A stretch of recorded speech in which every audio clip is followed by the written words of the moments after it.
UTL solar लावणार आणि सबसिडीही मिळवून देणार।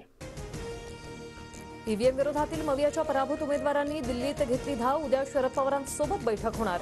वकील अभिषेक मनु सिंघवी उपस्थित राहणार। विधानसभेतील पराभवानंतर पुण्यातील मवियाचे उमेदवार सुप्रीम कोर्टात जाणार। सर्व पराभूत याचिका दाखल करणार। ईव्हीएम मशीनमध्ये छेडछाड झाल्याचा आरोप। फेरनिवडणूक लावण्यासाठी उत्तम जानकर उद्या निवडणूक आयोगाची भेट घेणार। बॅलेट पेपरवर निवडणूक घेण्याची जानकरांची मागणी। आमदारकीचा राजीनामा देण्याचीही तयारी।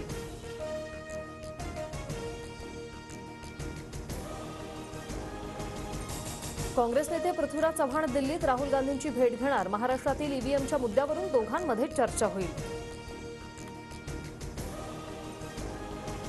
मार्कडवाडीनंतर कराडच्या कोळीवाडी ग्रामसभेत ईव्हीएम विरोधात ठराव। मतपत्रिकेवर निवडणुका घेण्याचा ठराव मंजूर।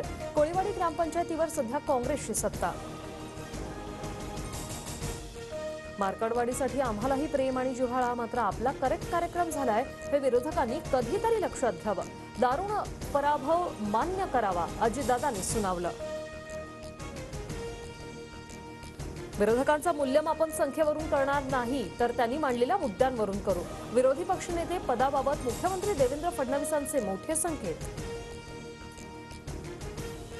विरोधी बाकावरची संख्या चिंताजनक। विरोधी पक्षनेते पदासंदर्भात विधानसभा अध्यक्ष अभ्यास करतील। उपमुख्यमंत्री एकनाथ शिंदेंचं वक्तव्य।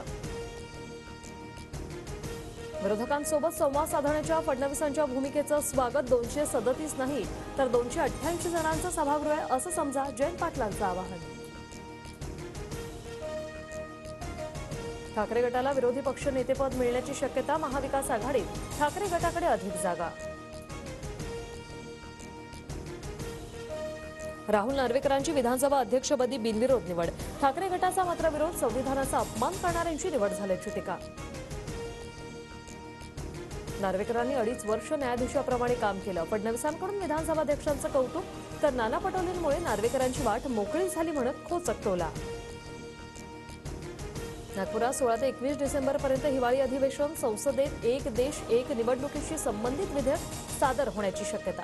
रामनाथ कोविंद समितीचा अहवाल केंद्र सरकारने स्वीकारला।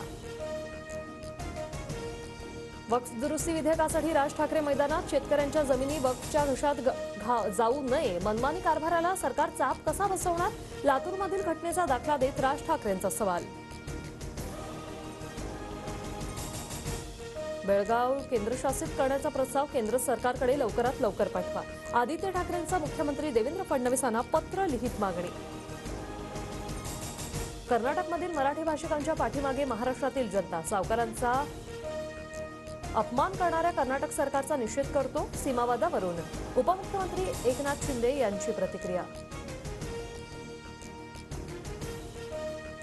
कर्नाटक पोलिसांनी ताब्यात घेतलेल्या महाराष्ट्र एकीकरण समितीच्या कार्यकर्त्यांची सुटका, तर 90 जणांवर गुन्ह्याची नोंद। बेळगावात महामेळावा घेण्याचा प्रयत्न केल्यानंतर पोलिसांसोबत झाली होती धरपकड। भाजप आमदार योगेश टिळेकर यांच्या मामाची हत्या। पुण्यातील यवत गावच्या हद्दीत सतीश वाघ यांचा मृतदेह सापडला। अज्ञातांनी भर चौकात केलं होतं अपहरण। लाडकी बहीण योजनेचा अर्जाची छाननी करण्याचा निर्णय नाही। तक्रारी आल्यानंतर सरकार पुढील निर्णय घेईल। आदिती तटकर यांचं मोठं विधान। 1500 रुपयात लाडक्या बहिणींची मतं विकत घेण्याचा प्रयत्न। तिजोरीवर बोजा पडल्यानं आता मुख्यमंत्री म्हणाले की योजनेचे निकष बदलावे लागतील। संजय राऊतांची टीका। केंद्राकडून लाडक्या बहिणींसाठी विमा सखी योजना। महिन्याला 7,000 रुपये मिळणार। 3 वर्षात विमा सखींना LIC 2,16,000 मानधन देणार। संजय मल्होत्रा RBIचे नवे गव्हर्नर। 11 डिसेंबरला पदभार स्वीकारणार। केंद्र सरकारची मोठी घोषणा। मल्होत्रांचा कार्यकाळ 3 वर्षाचा असेल। अर्ध्या नागपूर शहराचा पाणीपुरवठा उद्या बंद। पेंच 4 एक्सप्रेस फीडरवर 20 तासांचं शटडाऊन। टँकरनेही पाणीपुरवठा होणार नसल्याने मुबलक पाणीसाठा करण्याचे आवाहन। सिरियाचे राष्ट्राध्यक्ष बशर अल असद यांना रशियाचा आश्रय। असद यांचं संपूर्ण कुटुंब सुरक्षित स्थळी असल्याची माहिती। राष्ट्राध्यक्षांनी देश सोडल्यावर सिरिया बंडखोरांच्या ताब्यात। UTL सोलार लावणार आणि सबसिडीही मिळवून देणार।